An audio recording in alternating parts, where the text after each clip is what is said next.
ഗോതമ്പ് പൊടിയും നേന്ത്രപ്പഴവും വെച്ചിട്ട് ഹെൽത്തി ആയിട്ടുള്ള ഒരു ഈവനിങ് സ്നാക്കാണ് നമ്മളിത് ഉണ്ടാക്കുന്നത്. അപ്പോൾ നമ്മളെല്ലാവരും വീട്ടിലും ഉണ്ടാവുന്നതായിരിക്കും ഗോതമ്പ് പൊടിയും നേന്ത്രപ്പഴവും ഒക്കെ. അപ്പോൾ അതുകൊണ്ട് തന്നെ നമുക്ക് വളരെ എളുപ്പത്തിൽ ഇത് ഉണ്ടാക്കിയെടുക്കാൻ പറ്റും. ഇത് നമ്മൾ ഹെൽത്തി ആയിട്ട് ഉണ്ടാക്കുന്നതെന്ന് പറയാൻ കാരണം തന്നെ ആവിയിൽ വെച്ചിട്ടാണ് വേവിച്ചെടുക്കുന്നത്. അപ്പോൾ നേന്ത്രപ്പഴവും ഗോതമ്പ് പൊടിയും നമ്മുടെ ഹെൽത്തിന് വളരെ നല്ലത് തന്നെയാണ്. അതുകൊണ്ട് വളരെ ടേസ്റ്റിയുമാണ്. അതുപോലെ കുട്ടികൾക്ക് നന്നായിട്ട് ഇഷ്ടമാകും. നമ്മളിപ്പോൾ സ്കൂളൊക്കെ വിട്ട് വരുന്ന കുട്ടികൾക്ക് വൈകുന്നേരം ഇത് ചായൻ്റെ കൂടെ ഒരു കഷ്ണം മതിയാകും. അപ്പോൾ തന്നെ നമുക്ക് വയറൊക്കെ നിറയും.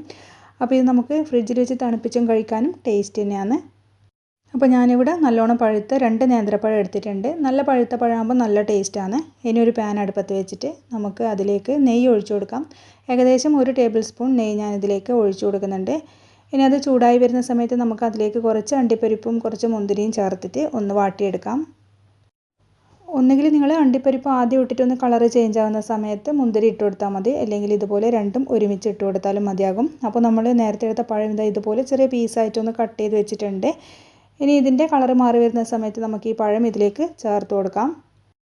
പഴം ഇതുപോലെ ചെറുതായിട്ട് കട്ട് ചെയ്ത് കഴിഞ്ഞാൽ നമുക്കിത് വാടി വരാനും അതുപോലെ കുറച്ച് വെന്ത് കിട്ടാനെല്ലാം വേഗത്തിൽ സാധിക്കും.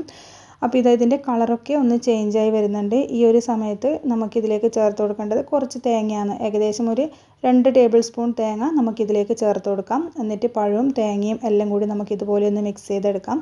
ഈ ഒരു സമയത്ത് നമുക്ക് പഴം ഈ ഒരു കയ്യിൽ വെച്ചിട്ടൊന്ന് ഉടച്ചു കൊടുക്കുകയും ചെയ്യാം. പിന്നെ ഞാനിതിലേക്ക് കുറച്ച് ഏലക്കാപ്പൊടിയും കൂടി ചേർത്ത് കൊടുക്കുന്നുണ്ട്, നല്ലൊരു ഫ്ലേവറിന് വേണ്ടിയിട്ട്. പഴത്തിന് ഏകദേശം നല്ല മധുരമുണ്ട്. എന്നാലും കുറച്ച് മധുരം കൂടി കിട്ടാൻ വേണ്ടിയിട്ട് 1 ടേബിൾ സ്പൂൺ പഞ്ചസാരയും ചേർത്ത് കൊടുക്കുന്നുണ്ട്. ഇഷ്ടമുണ്ടെങ്കിൽ ചേർത്ത് കൊടുത്താൽ മതി. നല്ലോണം പഴുത്ത പഴം നല്ല മധുരമൊക്കെ ഉള്ളതാണെങ്കിൽ ചേർത്ത് കൊടുക്കേണ്ട ആവശ്യമൊന്നുമില്ല. ഇനി ഫ്ലെയിം ഓഫ് ചെയ്തതിന് ശേഷം ഇതുപോലെ നമുക്ക് 2 വെല്ലം ഒന്ന് ഉരുക്കാൻ വെക്കണം. ഇനി ഒരു ബൗൾ എടുത്തിട്ട് നമുക്ക് അതിലേക്ക് 1 കപ്പ് ഗോതമ്പ് പൊടി ഇട്ട് കൊടുക്കാം. അപ്പോൾ ഗോതമ്പ് പൊടി ഇട്ട് കൊടുത്തതിന് ശേഷം ഇതിലേക്ക് നമുക്ക് കുറച്ച് ഏലക്ക പൊടിച്ചതും കൂടി ചേർത്ത് കൊടുക്കണം. പിന്നെ ഉപ്പ് വേണമെങ്കിൽ ഈ ഒരു സമയത്ത് നോക്കിയിട്ട് ചേർത്ത് കൊടുക്കാം. നമ്മളിനി ഇതിലേക്ക് വെല്ലം ഉരുക്കിയത് ഒഴിച്ചു കൊടുക്കുന്നുണ്ട്.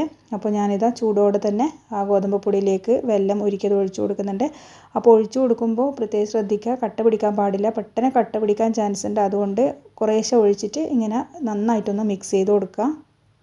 നമ്മൾ ഉണ്ണിയപ്പമൊക്കെ ഉണ്ടാക്കുമ്പോൾ സാധാരണ അരിപ്പൊടിയിലേക്ക് വെല്ലം ഉരുക്കി ഒഴിക്കുന്നില്ല, അതുപോലെ ചെയ്യാൻ വേണ്ടുന്നത്. അത് കട്ട പിടിക്കാണ്ടിരിക്കാൻ പെട്ടെന്ന് തന്നെ ഇളക്കിക്കൊണ്ട് കൊടുക്കുകയും ചെയ്യണം.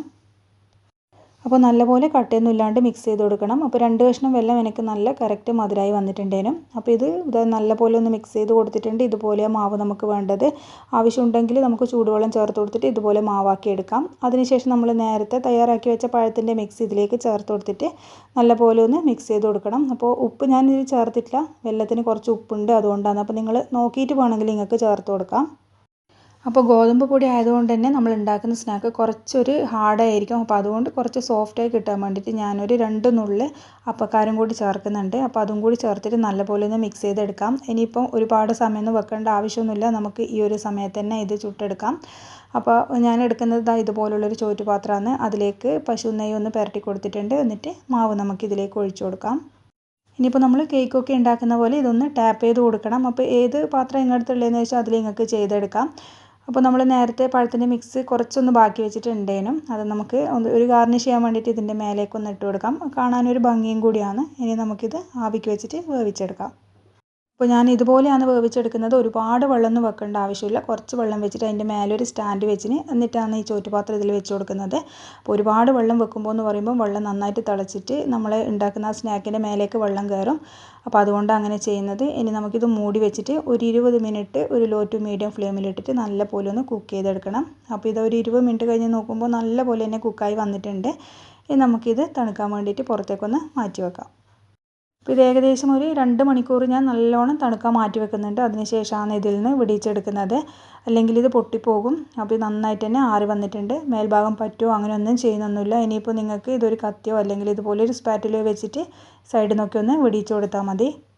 എന്നിട്ട് നമുക്കൊരു പാത്രത്തിലേക്കൊന്ന് കമഴ്ത്തി കൊടുത്താൽ തന്നെ നല്ല അടിപൊളിയായിട്ട് നമുക്ക് കിട്ടുകയും ചെയ്യും. അപ്പോൾ ഇത് കാണാനും നല്ല ഭംഗിയാണ്, അതുപോലെ കഴിക്കാനും നല്ല ടേസ്റ്റാണ്. അപ്പോൾ ഗോതമ്പ് പൊടിയും പഴമായതുകൊണ്ട് തന്നെ നല്ല ടേസ്റ്റാണ്.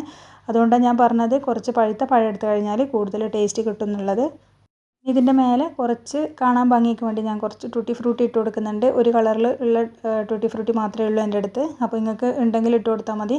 അതുപോലെ തന്നെ കഴിക്കുമ്പോഴും ഇത് കടിക്കുന്ന സമയത്തൊരു നല്ല ടേസ്റ്റ് തന്നെയാണ്. അപ്പോൾ നമ്മൾ ഇത് വീട്ടിൽ തന്നെ ഉണ്ടാക്കുന്നതും അതുപോലെ ആവിയിൽ വേവിച്ചെടുക്കുന്നതായതുകൊണ്ട് തന്നെ വളരെ ഹെൽത്തി ആയിട്ടുള്ള ഒരു സ്നാക്കാന്ന് നമുക്ക് പറയാം. അപ്പോൾ ഇത് നമ്മൾ അടയൊക്കെ ഉണ്ടാക്കുന്നില്ലേ, നമ്മൾ ഗോതമ്പ് വെച്ചിട്ടുള്ള അട, അതിൻ്റെ ടേസ്റ്റാണ് നമുക്ക് കിട്ടുന്നത്. അപ്പോൾ ഉണ്ടാക്കി നോക്കിയിട്ട് നിങ്ങൾ അഭിപ്രായം പറയാം. ചാനൽ ആദ്യമായിട്ട് കാണുന്നവരാണെങ്കിൽ സബ്സ്ക്രൈബ് ചെയ്യാൻ മറക്കരുത്. താങ്ക്